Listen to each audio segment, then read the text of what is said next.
Donald Trump actually plays chess on a 5D level, and you never can anticipate what his next move is going to be. Dan Scavino, who handles his social media, keeps sending hints out to us. We get messages in circuitous ways. Trump's temperament is one of action. It's not, and it is no different than John F. Kennedy's.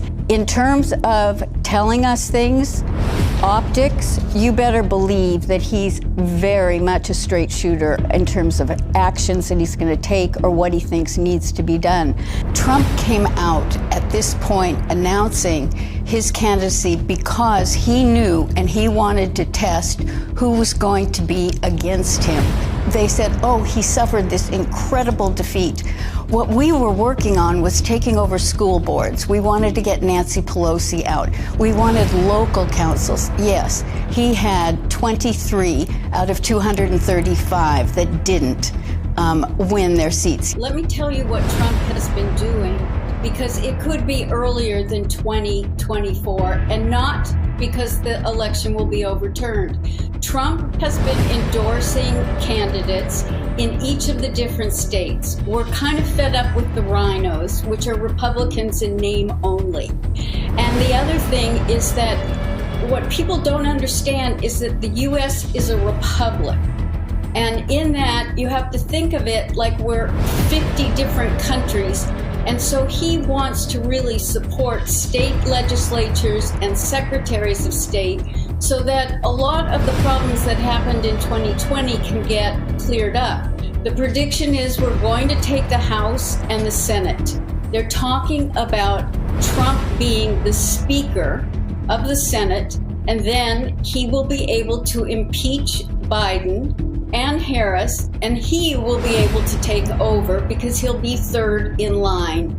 People want to recruit him to be the speaker. I'm not saying that that is Trump's plan, but the conservative people have been talking about that because the Speaker of the House does not have to be an elected official.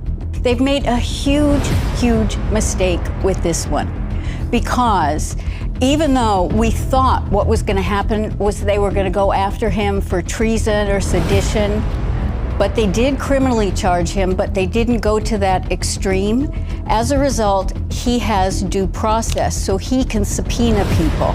You could go to Wikipedia and find Operation Mockingbird, that the CIA has been in there forever.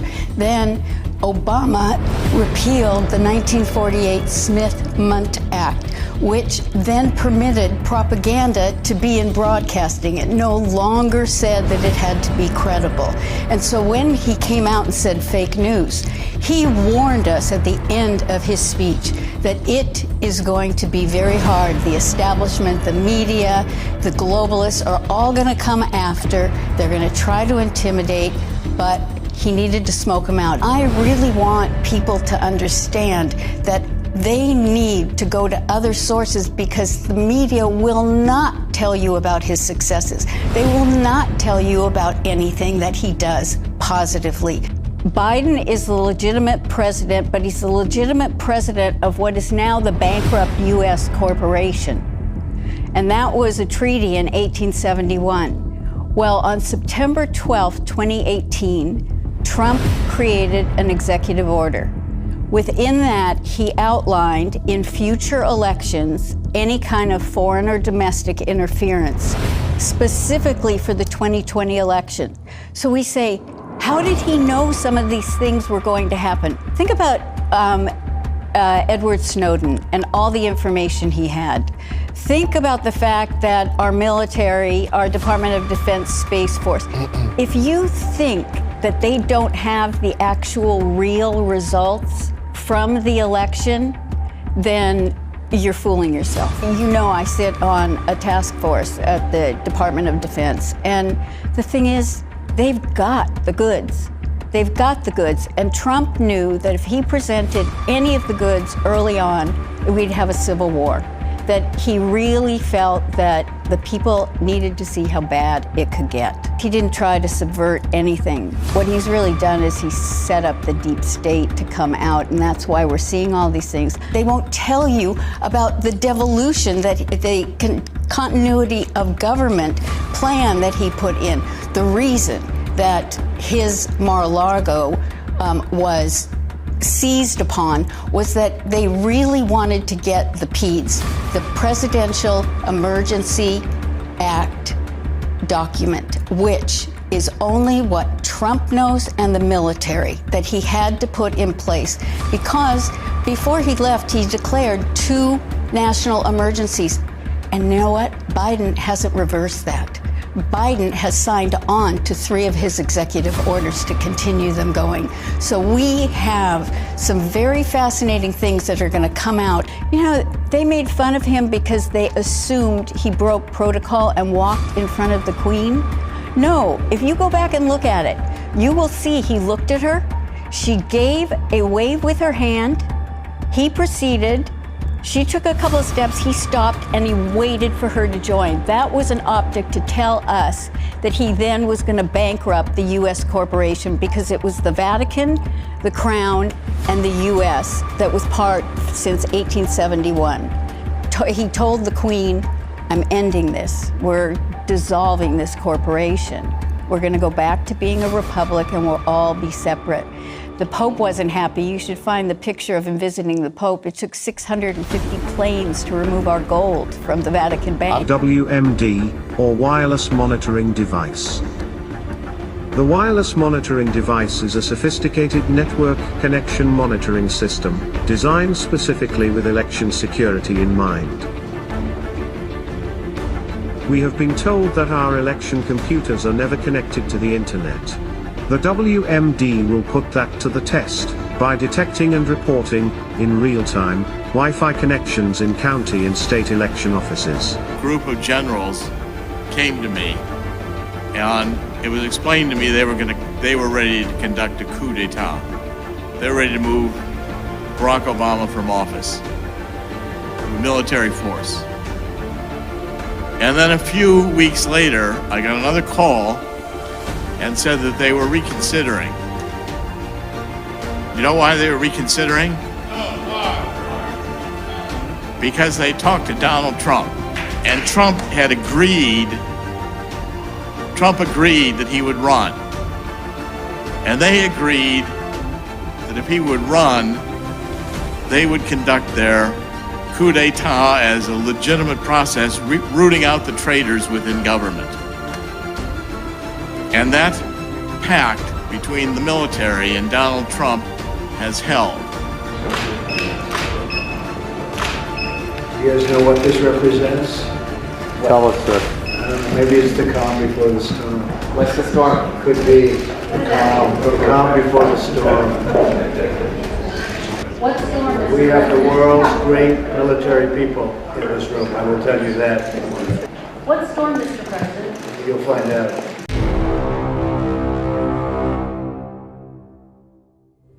With this strategy, we are calling for a great reawakening of America.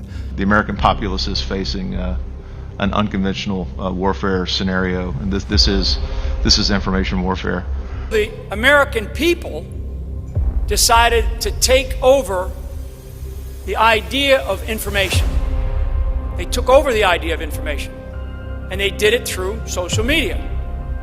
We have an army of digital soldiers. What we are now, what we call, I call them, because this was an insurgency, folks. This was run like an insurgency. This was irregular warfare at its finest. I'm a wartime president. This is a war. This is a war, different kind of a war than we've ever had. 2024 is our final, biggest, and most important battle. The tables will turn, and we will destroy the deep state. We're going to destroy the deep state. And Anand asked Q if they could get Trump to work the phrase tip-top into his State of the Union speech. Instead, Trump said it at the 2018 Easter egg roll with the white rabbit standing next to him. Keep this incredible house or building or whatever you want to call it, because there really is no name for it. It is special.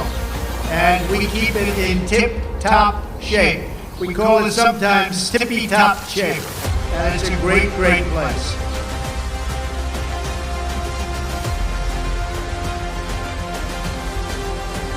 President Trump was flying in Air Force One with the call sign Q0. During the pandemic, the QAnon movement appears to be gaining a lot of followers. Can you talk about what you think about that and what you have to say to people who are following this movement right now? Well, I don't know much about the movement other than I understand they like me very much, which I appreciate. But I don't know much about the movement. I have heard that it is gaining in popularity. These are people that don't like seeing what's going on in places like Portland and places like Chicago and New York and other cities and states. And I've heard these are people that love our country and they just don't like seeing it. So I don't know really anything about it other than they do supposedly like me. At the crux of the theory is this belief that you are secretly saving the world from this satanic cult of pedophiles and cannibals. Does that sound like something you are behind? Well, I haven't heard that, but is that supposed to be a bad thing or a good thing? I mean, you know, if I can help save the world from problems, I'm willing to do it. I'm willing to put myself out there.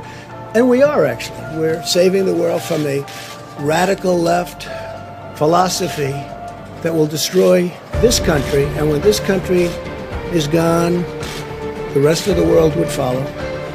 The rest of the world would follow. That's the importance of this country. QAnon. It is this theory that Democrats are a satanic pedophile ring and that you are the savior of that. Now, can you just once and for all state that that is completely not true and then disavow QAnon in its entirety? I know nothing about QAnon. I just told you. I know very little. You told me, but what you tell me doesn't necessarily make it fact. I hate to say that. I know nothing about it. I do know they are very much against pedophilia. They fight it very hard, but I know nothing about it. They believe it is a satanic cult run by the deep state. Subject. QAnon is nuts, and real leaders call conspiracy theories conspiracy theories. Why not just say it's crazy and not true? He may be right. I just don't know about QAnon. You do know. I don't know. No, I don't know. I don't know. Let me ask you another thing. Let's waste a whole show. You start off with white supremacy. I denounce it. You start off with something else. Let's go. Keep asking me these questions. I do have one more in this vein. Let me just tell you, what I do hear about it is they are very strongly against pedophilia. And I agree with that. I mean, I do agree with that, and I agree with it. But there's not a satanic pedophile cult being run by. I know you nothing don't about know that? Okay. No, I don't know that. You just this week. Neither do you know that.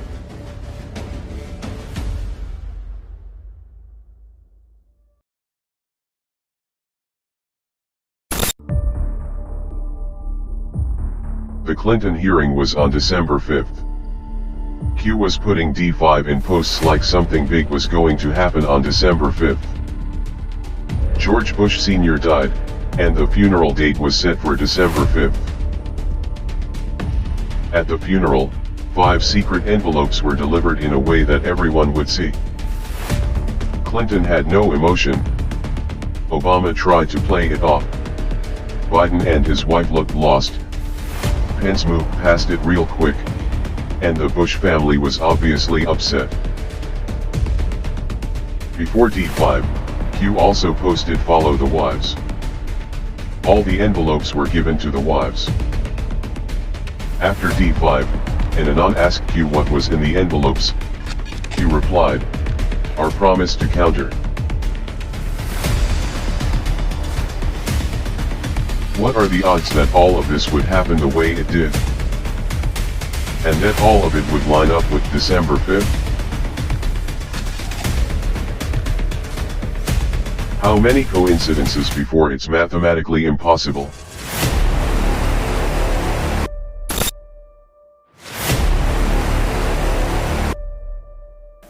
QAnon is military intelligence and close to Trump. We are at war!